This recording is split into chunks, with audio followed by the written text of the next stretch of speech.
আসসালামু আলাইকুম এভরিওয়ান। স্বাগতম আপনাদেরকে আমাদের চ্যানেল গল্পের শেষ কথায়। প্রতি বছর অনেক দুঃখজনক ঘটনা ঘটে যেখানে বিদেশে পড়াশোনা করতে এসে আন্তর্জাতিক শিক্ষার্থীরা হারিয়ে যায় বা অপরাধের শিকার হয়। ২০০১ সালে লন্ডন শিক্ষা ও নতুন অভিজ্ঞতার জন্য শিক্ষার্থীদের আকর্ষণ করেছিল।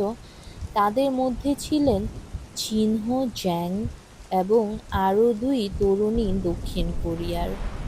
তারা কখনো ভাবতেই পারেনি যে তারা এমন একজনের সঙ্গে পরিচিত হবে যাকে তারা বিশ্বাস করেছিল, কিন্তু যিনি আসলে তাদের জন্যে ক্ষতিকারক ইচ্ছা লুকিয়ে রেখেছিলেন।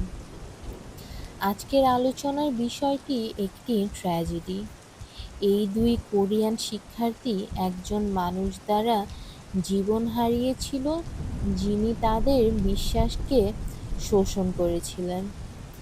এই ঘটনা কিমু হত্যাকাণ্ড বা কিলার ল্যান্ডলর্ড কেস নামে পরিচিত। ২০০১ সালের নভেম্বর মাসে উত্তর ইয়র্কশায়ারের আসাম রিচার্ড নামক ছোট্ট এক গ্রামে এক পথচারী রাস্তার ধারে একটি অস্বাভাবিক বড় ধাতব সুটকেস দেখতে পায়। এটি দীর্ঘদিন ধরে সেখানে পড়েছিল এবং কেউ তা দাবি করেনি, যার ফলে সেটির মধ্যে কী আছে তা নিয়ে সন্দেহ সৃষ্টি হয়। কৌতূহলবশত ওই ব্যক্তি সেটি খুলে দেখতে যায় এবং অদ্ভুত গন্ধ পেয়ে অবাক হয়। ভিতরে তিনি যা দেখে তা তার ধারণার বাইরে ছিল।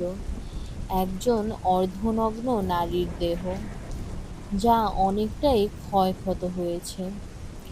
১৮ই নভেম্বর ২০০১ সালে পুলিশের খবর দেওয়া হয়, কিন্তু তীব্র বৃষ্টি ও খারাপ আলোর কারণে তারা অপরাধের স্থানটি সুরক্ষিত রাখতে এবং দূষণ এড়াতে পরিবর্তিত তদন্ত চালায়।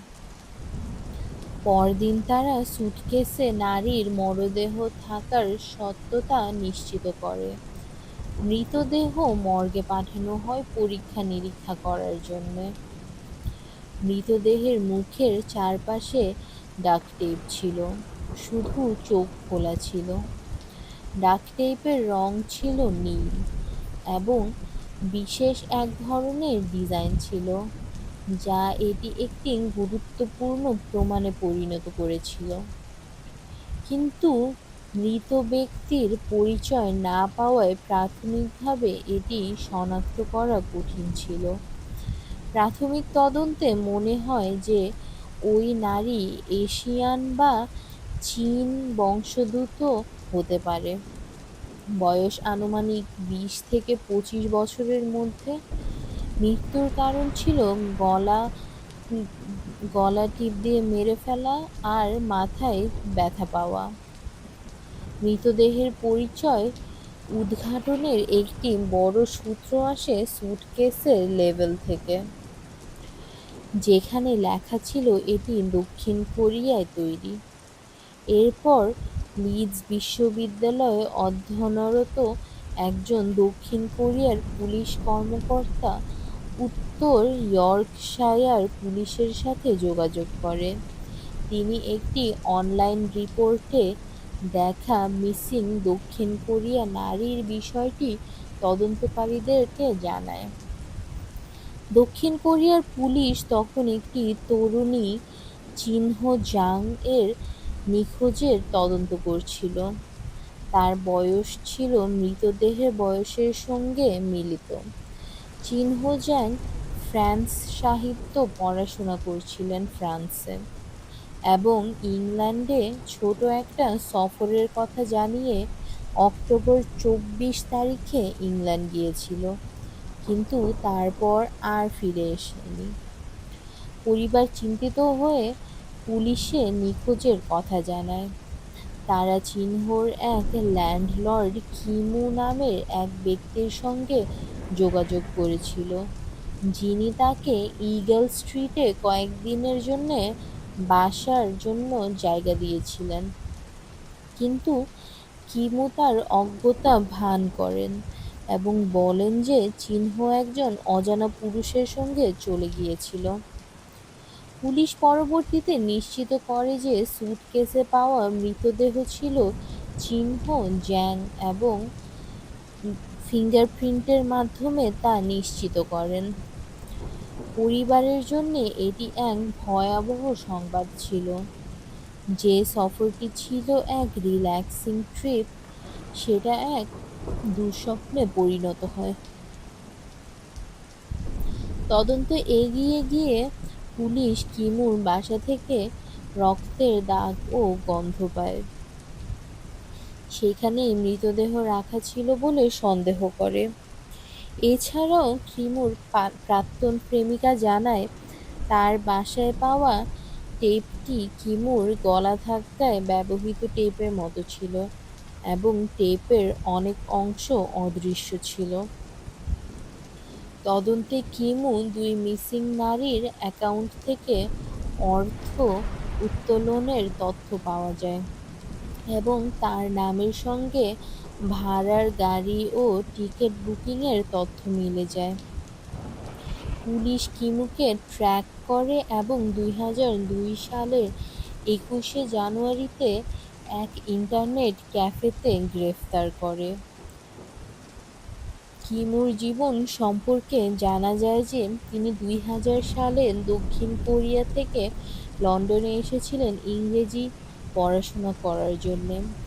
২০০১ সালে তিনি পড়াশোনা বন্ধ করে প্রপার্টি ভাড়া দেওয়া শুরু করে। কিমু একজন মিথ্যাবাদী, আর্থিক সমস্যা ও মাদকাসক্ত ছিলেন। তার পরিচিতরা তাকে বন্ধুপূর্ণ ও সাহায্যকারী মনে করলেও সে আসলে বিপজ্জনক ছিল। ২০০২ সালে মার্চে কিমুর আরেকটি প্রপার্টির বাথরুমের দেয়ালের পেছনে থেকে আরেকটি মৃতদেহ উদ্ধার করা হয়। সেটিও একইভাবে বেঁধে রাখা ও গলা ধাক্কা দেওয়া হয়েছিল। এই মৃতদেহের এস নামে আরেকটি কোরিয়ান শিক্ষার্থী হিসেবে শনাক্ত হয়, কিন্তু দুই নারীর হত্যা মামলায় অভিযুক্ত হন এবং ২০০৩ সালের মার্চে তাকে দোষী সাব্যস্ত করে জীবন কারাদণ্ড দেওয়া হয়, যেখানে সর্বনিম্ন ২৩ বছর ১০ মাস কারাদণ্ড মেনে চলতে হবে। মামলায় বিচারক বিশেষভাবে উল্লেখ করেন যে কিমুর কাজ ছিল অত্যন্ত নিষ্ঠুর এবং কিভাবে তিনি তাদের বিশ্বাসকে ভঙ্গ করে এমন অপরাধ করতে পারেন তা অবিশ্বাস্য। যদিও হত্যার প্রকৃত কারণ আজও রহস্যময়, কেউ মনে করে আর্থিক কারণ থাকতে পারে, আবার কেউ জোরদার যৌনগত কারণের তত্ত্ব উত্থাপন করে। তবে পোস্টমর্টমে কোনো যৌন নিগ্রহের প্রমাণ পাওয়া যায়নি।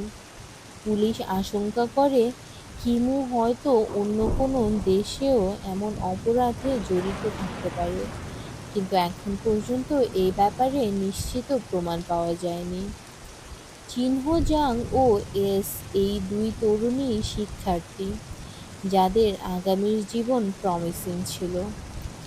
তারা এক নির্মম অপরাধের শিকার হলেন। এটি একটি কঠিন স্মরণ করিয়ে দেয় যে কখনো কখনো যারা আমাদের সুরক্ষা দেবে বলে মনে হয়, তারাই হয়তো আমাদের সবচেয়ে বড় বিপদ। আমরা তাদের প্রতি গভীর শোক প্রকাশ করি এবং তাদের পরিবারের জন্য শক্তি ও সাহস কামনা করি। আশা করি আপনাদের আমাদের এই রিয়েল লাইফ স্টোরি নির্ধারিত গল্পটি ভালো লেগেছে। এই ঘটনা শুধু একটি নির্মম হত্যাকাণ্ড নয়, বরং বিদেশি ছাত্রদের নিরাপত্তা এবং অপরাধের গোপন সত্যের কথা মনে করিয়ে দেয়। কিম কিউ সুর হত্যাকাণ্ডে আমাদের শিখিয়ে দিয়েছে, কখনো কখনো পরিচিত মুখের ভেতরেই লুকিয়ে থাকে অন্ধকারের ছায়া। এই মর্মান্তিক কাহিনী আমাদের সতর্ক করে যেন আমরা নিজেদের চারপাশের মানুষকে ভালো করে বুঝে নিই এবং সমাজের ন্যায় বিচারের জন্য সচেতন থাকি। লন্ডনের এই কেসটি ইতিহাসের পাতায় এক গা ছমছমে স্মৃতি হয়ে থাকবে, যা কখনো ভুলে যাওয়া যাবে না। আশা করি আপনাদের কাছে আমাদের এই ভিডিওটি ভালো লেগেছে।